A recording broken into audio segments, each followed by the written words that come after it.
call them accidental homeschoolers or reluctant homeschoolers.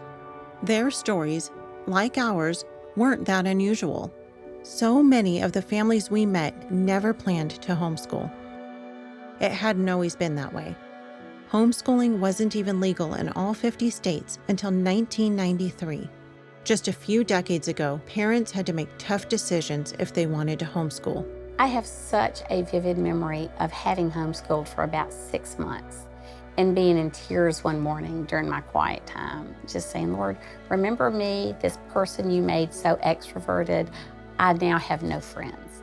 There were people in the neighborhood who would no longer speak to us, people in our church who were suspicious. I mean, this was 1984, and like I say, we really did. When I said we knew nobody when we started, we knew nobody when we started. When my wife and I started homeschooling in California in 1981, I didn't have any idea that homeschooling would not be something that the government would love because of the benefit to families. But I found out pretty quickly that homeschooling in California was not legal for our family because the California Department of Education was of the opinion that you had to be a certified teacher.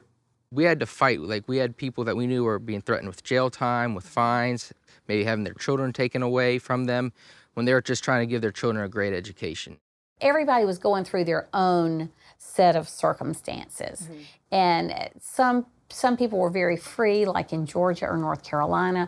Other people were like us in South Carolina, where we were very threatened and it was very hard.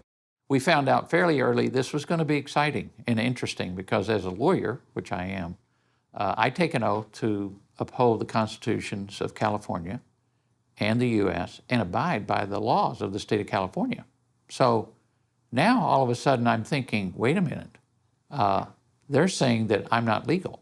So we had to hire an attorney just to find out what the law was. The local school district nor the State Department of Education would give us the law. There's no internet, no Mr. Google, no organizations, no other way to find it out. So we hired him, we submitted our application. It's about, it was about 5 inches thick, everything they wanted from me at that point, and they denied my application. So we had to call our attorney again. He said, now you appeal to the state board. They will deny you. They will uphold whatever the local school board did. And I said, what then? He said, you'll end up in family court. And I said, what then? And he said, well, I don't know.